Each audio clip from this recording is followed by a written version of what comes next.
Assalamualaikum, jumpa lagi di channel Bas Bibeli Arek-arek Surabaya. Masih bersama saya Pak Muklis di sini. Melanjutkan video saya sebelumnya tentang pembahasan latihan-latihan soal ujian sekolah matematika jenjang SMP. Kali ini kita akan bahas soal nomor 11 sampai dengan nomor 20. Yo wes, ojo uswen rek, ayo langsung budal.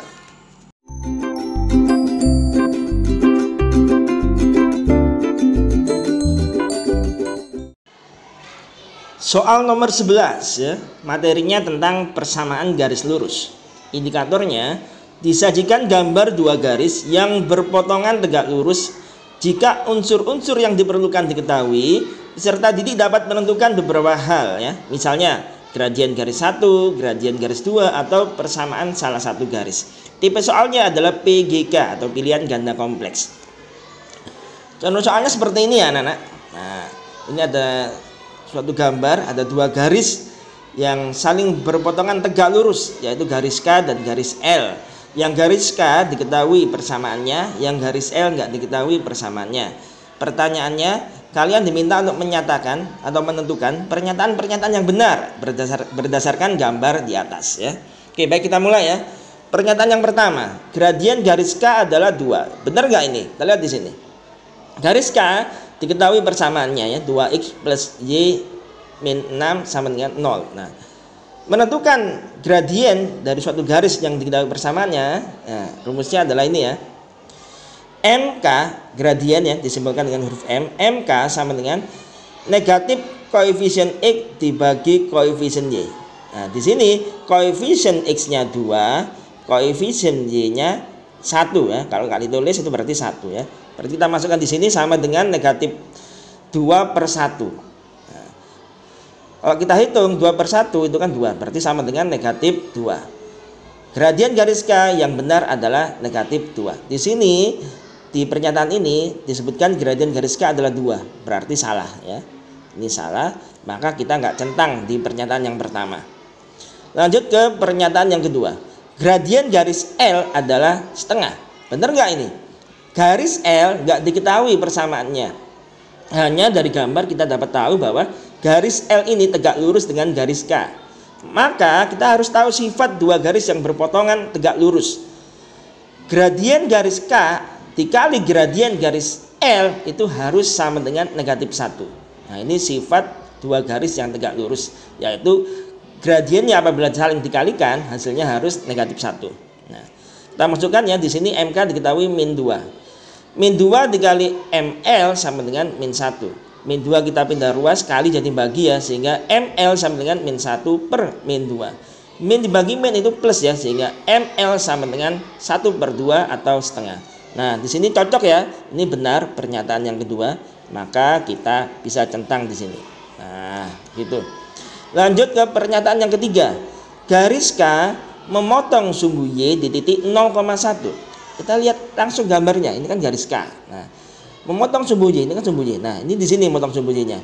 X-nya posisinya di 0, ya, ini X yang horizontal, yang vertikal Y ini posisinya di 1. Berarti kalau kita tulis koordinatnya 0,1. Berarti benar ya pernyataan ini ya, bahwa garis K memotong sumbu Y di titik 0,1. Ini benar. Maka kita bisa centang ini. Nah, terus pernyataan yang keempat. Persamaan garis L adalah Y min 2X sama dengan 0. Nah, ini benar nggak ini? Kita lihat ya di sini, kita hitung gradiennya dari persamaan ini. Rumus gradien itu kan negatif koefisien X dibagi koefisien Y. Di sini koefisien X-nya min 2, koefisien Y-nya 1, nggak ditulis berarti 1. Kita masukkan di sini sama dengan negatif min 2/1. Min ketemu min plus, jadi 2/1 2. Jadi ML-nya kalau dari persamaan ini itu sama dengan 2. Padahal yang benar ML-nya adalah setengah, ya kan? Di sini kontradiksi ya, berarti salah ya. Maka pernyataan yang keempat ini salah. Kita nggak usah centang. Oke, itu dia pembahasan nomor 11. Berikutnya soal nomor 12. Materinya tentang persamaan garis lurus. Indikatornya Disajikan masalah kontekstual, siswa dapat membuat model matematika yang terkait. Tipe soalnya PG atau pilihan ganda. Berikut contoh soalnya. Kuota data internet di telepon rumah pintar Benny tersisa 600 MB. Kemudian ia membuka aplikasi yang membutuhkan kuota data internet sebesar 5 MB per menit. Persamaan garis lurus yang menggambarkan penggunaan kuota data internet di telepon rumah pintar Benny adalah, kita misalkan dengan ini ya, penggunaan kuota data internetnya ini Y. Berarti Y-nya nanti sama dengan 600, ini kan sisa ya kan, awalnya itu 600 kuotanya, 600 di sini. Nah 600 ini akan berkurang setiap menitnya. 1 menit itu 5 MB, berarti tinggal kita kurangi 5 dikali berapa menit. Menitnya kita misalkan dengan X ya, berarti 5 kali X. Nah kalau kita pindah ruas atau bukan, kita pindah atur posisinya, min 5X di depan, berarti min 5X plus 600. Nah seperti inilah bentuk dari persamaan garis lurusnya. Jadi jawaban yang benar untuk soal nomor 12 adalah yang B. Gampang ya. Baik, sekarang kita akan nomor 13. Materinya SPLDV, indikatornya disajikan masalah kontekstual, siswa dapat menyelesaikan masalah tersebut. Tipe soalnya PG, pilihan ganda. Soalnya seperti ini ya. Usai melakukan ulangan harian matematika kelas 9, diketahui Andi mendapatkan nilai 86 dengan perolehan skor pilihan ganda 23 dan isian singkat 10. Sedangkan Indi mendapat nilai 76 dengan perolehan skor pilihan ganda 28 dan isian singkatnya 5. Banyak poin setiap soal pilihan ganda dan uraian singkat berturut-turut yang disajikan adalah, pertama kita misalkan ya, misalkan skor PG itu satu PG benar itu X, dan skor isian, satu isian benar itu Y. Nah, dari soal Andi, nah ini yang Andi dulu ya. Andi ini skor pilihan ganda benarnya itu 23. Maka nanti kita kalikan dengan X ya, 23X ini. Terus ditambah dengan isian singkatnya 10. Berarti 10 kalikan dengan Y, 10Y menghasilkan 86. Nah, ini dari Andi. Terus kalau dari Indi itu dia memperoleh skor PG itu 28, berarti 28X dan isian singkat 5, berarti 5Y dan nanti nilainya sama dengan 76 ini ya.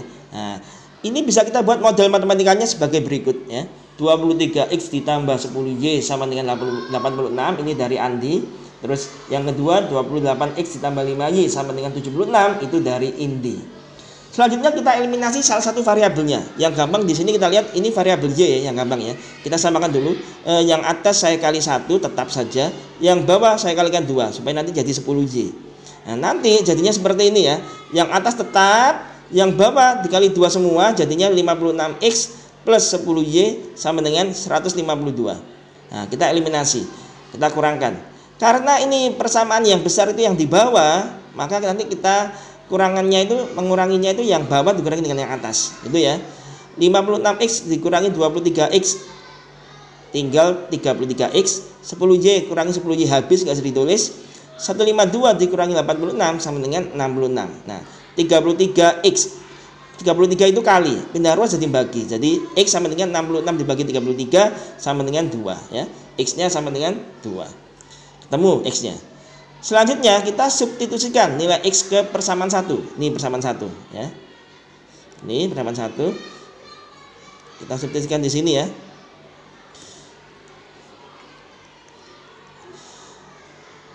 (23X) X nya kita ganti 2 ditambah 10Y sama dengan 86. 23 dikali 2 itu 46 ditambah 10Y sama dengan 86. 46 nya kita pindah ruas jadi 10Y sama dengan 40 ya. Ini kalau pindah ruas kan jadi min ya. 86 dikurangi 46 itu 40. Sehingga Y nya sama dengan 40 dibagi 10 yaitu 4. Nah dari sini X nya ketemu 2, Y nya ketemu 4. Jadi jawabannya yang B. Berikutnya soal nomor 14. Materinya tentang Pitagoras. Indikatornya disajikan suatu pernyataan terkait rumus Pitagoras berupa teks. Siswa dapat menentukan dengan benar titik siku-sikunya. Tipe soalnya ini BS atau benar salah ya. Contoh soalnya seperti ini.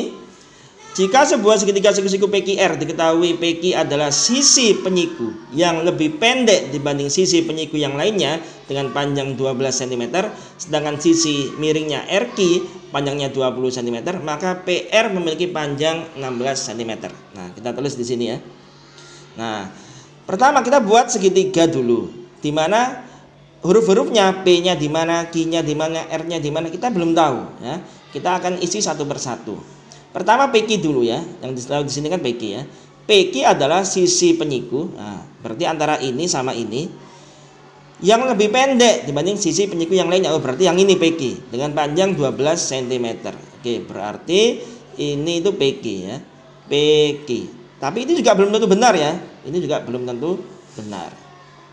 Selanjutnya, sedangkan sisi miringnya itu RQ, panjangnya 20 cm. RQ berarti ini ya. Nah, kalau ini sudah PQ, ini R di sini. Nah, di sini ternyata ada kesalahan ya. Karena yang diminta itu sisi miringnya itu RQ, maka ketika kita nulis PQ tadi, kita ganti. Ini yang Q, ini yang P. Sehingga sesuai dengan soal. PQ sisi siku yang pendek, RQ sisi miring. Nah, panjangnya 20, yang PQ tadi 12. Nah, terakhir yang ini PR memiliki sisi panjang 16. Nah, di sini benar nggak? Kita lihat gambar ini benar nggak? 12, 16, 20 ini merupakan Pitagoras ya. Ciri-cirinya 12 kuadrat ditambah 16 kuadrat sama dengan 20 kuadrat. Nah, 12 kuadrat ini 144, 16 kuadrat ini 256, dan kalau kita hitung sama dengan 400 ya. Cocok ya, 20 kuadrat ini juga 400, maka benar memenuhi siku-sikunya di P. Artinya gambar ini benar, kalimat ini juga benar, maka pernyataan tersebut bernilai benar. Kita pilih yang benar. Ini contoh soal nomor 4. Berikutnya soal nomor 15. Materi tentang bangun ruang sisi datar. Indikatornya disajikan pernyataan-pernyataan tentang unsur-unsur limas atau prisma. Siswa dapat mengidentifikasi limas atau prisma tersebut. Tipe soalnya PGK, pilihan ganda kompleks. Contohnya seperti ini.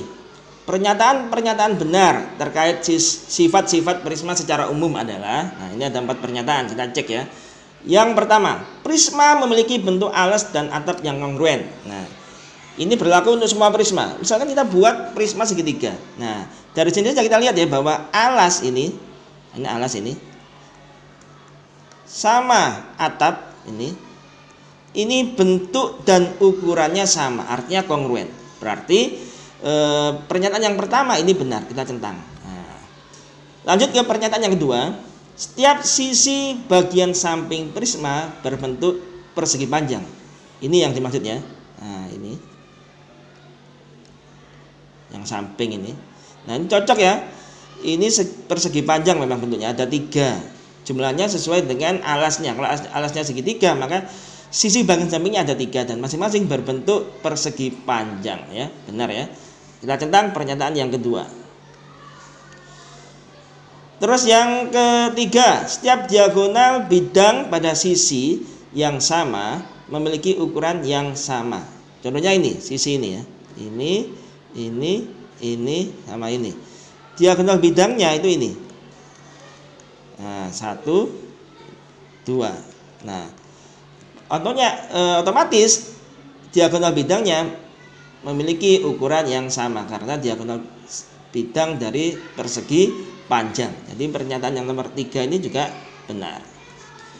Terus yang pernyataan yang keempat, prisma memiliki titik puncak. Prisma tidak memiliki titik puncak ya. Yang memiliki titik puncak itu limas. Limas punya titik puncak seperti ini ya. Limas ya. Nah, ini titik puncaknya itu ini. Oke, ini contoh soal nomor 15. Berikutnya soal nomor 16. Materinya tentang bentuk akar. Indikatornya siswa dapat menyelesaikan operasi penjumlahan dan pengurangan pada bentuk akar. Tipe soalnya PG, pilihan ganda. Contoh soalnya seperti ini. bentuk sederhana dari akar 45 ditambah 3 akar 20 dikurangi 5 akar 5. Ini ada 3 bentuk akar, masing-masing kita sederhanakan. Akar 45. Akar 45 ini bentuk sederhananya adalah akar 9 kali 5 ya. 9 kali 5. Nah, akarnya 9-nya 3, taruh di luar akar. Jadi 3 akar 5. Terus yang ini 3 akar 20. 3 akar 20-nya kita ganti menjadi 4 kali 5.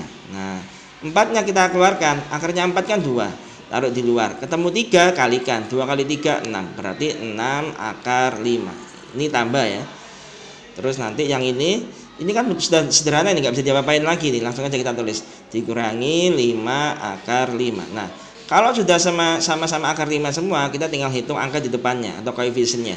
3 tambah 6 9. 9 dikurangi 5 4. Jadi jawabannya 4 akar 5. Yang B. Gampang bukan? Lanjut soal nomor 17. Materi tentang pangkat bentuk pecahan. Indikatornya siswa dapat menyelesaikan operasi perkalian dan pembagian pada bilangan berpangkat pecahan. Tipe soalnya PG, pilihan ganda. Pertanyaannya ini ya, hasil dari, ini kepotong ya, hasil dari 27 pangkat 2 per 3 dikali 32 pangkat 2 per 5 adalah masing-masing kita sederhanakan dulu ya. Pertama 27 ini harus kita cari bentuk perpangkatan yang paling sederhana. Nah, kalau kalian paham dan pengalaman ya, kalian pasti sudah tahu ya, jadinya nanti 3 pangkat 3. Nah, ini bentuk paling sederhana dari 27 kita ganti 3 pangkat 3. Pangkat lagi 2 per 3. Nah, ini kali 32 sekarang. 32 itu bentuk pangkat paling sederhananya itu adalah 2 pangkat 5. Nah, dalam kurung pangkat lagi 2 per 5. Nah, apabila satu bilangan memiliki 2 pangkat, maka pangkatnya itu dikali ya. 3 dikali 2 per 3 kan bisa coret aja 3-nya. Terus 5 dikali 2 per 5 kan bisa coret saja 5-nya. Sehingga sisanya tinggal 3 pangkat 2 dikali 2 pangkat 2. 3 pangkat 2 9, 2 pangkat 2 4. 9 kali 4 itu 36. Jadi nomor 17 jawabannya C, 36. Oke, lanjut soal nomor 18 ya. Materinya tentang kubus. Indikatornya menyelesaikan masalah berkaitan dengan bangun ruang sisi datar. Tipe soalnya PG, pilihan ganda. Soalnya seperti ini. Sebuah bak mandi berbentuk kubus diisi air sampai setengahnya. Jika volume air adalah 500 liter, maka rusuk bak mandi tersebut adalah di sini kita bisa tulis bahwa volume airnya itu sama dengan volume setengah kubus ya. Dari mana? Karena ini keterangannya ya, berbentuk kubus diisi air setengahnya sampai setengahnya. Berarti volume air sama dengan volume setengah kubus ya. Volume airnya itu 500 liter, volume setengah kubusnya setengah kali rumus volume kubus kita S pangkat 3, berarti setengah S pangkat 3. S ini panjang rusuk kubus. Oke ya. Setengah kan sama saja dengan dibagi 2. Bagi 2 benda ruas jadi kali 2. Jadi S pangkat 3 sama dengan 500 dikali 2. S pangkat 3 sama dengan 1000. Ya. Terus karena ini masih S pangkat 3, maka kita cari bilangan yang kalau dipangkatkan 3 hasilnya adalah 1000 dan jawabannya adalah 10 ya. Karena 10 kali 10 kali 10 itu sama dengan 1000. Masih satuannya dm. Kenapa dm? Karena ini tadi liter. Liter itu sama saja dengan dm kubik. Nah, jadi ini satuannya masih dm. Yang di pilihan jawaban itu meter semua, maka kita ganti ke meter. dm ke meter itu naik 1 ya, berarti sama dengan 1 meter. Jadi jawabannya adalah yang C, 1 meter. Lanjut soal nomor 19, materinya tentang persamaan kuadrat. Indikatornya disajikan sebuah persamaan kuadrat, siswa dapat menentukan karakteristik persamaan tersebut. Tipe soalnya PG atau pilihan ganda. Berikut contoh soalnya. Diketahui persamaan kuadrat 25 minus 4x kuadrat sama dengan 0. Pernyataan berikut yang benar adalah, nah ini berkaitan dengan sifat akarnya ya. Ada yang 2 akar real dan kembar, 2 akar real dan saling berkebalikan, 2 akar real dan saling berlawanan, 2 akar tidak real. Nah, ini nanti hubungannya dengan diskriminan ya. Pertama kita lihat dulu sifat atau bentuk umum dari persamaan kuadrat ya. Bentuk umumnya adalah ax kuadrat plus bx plus c sama dengan 0. Di sini koefisien x kuadratnya itu a, koefisien X-nya itu B dan konstantanya itu C. Di soal kita lihat di sini ya, bahwa A-nya itu negatif 4 ya. Dari mana negatif 4? Ini koefisien dari X kuadrat ya. Terus B-nya ini sama dengan 0 karena nggak ada, X-nya nggak ada ya, berarti 0 B-nya. Terus konstantanya C-nya 25. Nah, di sini 25. Selanjutnya kita hitung diskriminannya. Rumus diskriminan itu B kuadrat min 4 kali AC. Kita masukkan nilai-nilainya ya. B-nya 0 berarti 0 dikurangi 4 kali min 4 kali 25. Min kali min itu plus 16 kali 25 itu sama dengan 400. Nah, di sini D-nya itu lebih besar 0 ya. Oke. Sekarang kita lihat yang A. Persamaan kuadrat mempunyai dua akar real dan kembar. Ini memenuhi apabila D-nya sama dengan 0. Maka A salah ya. Terus yang D ini persamaan kuadrat mempunyai dua akar tidak real. Ini apabila D-nya kurang dari 0. Nah, sedangkan yang mempunyai dua akar real berbeda itu yang D lebih besar 0. Jadi pilihan jawabannya antara B sama C ya.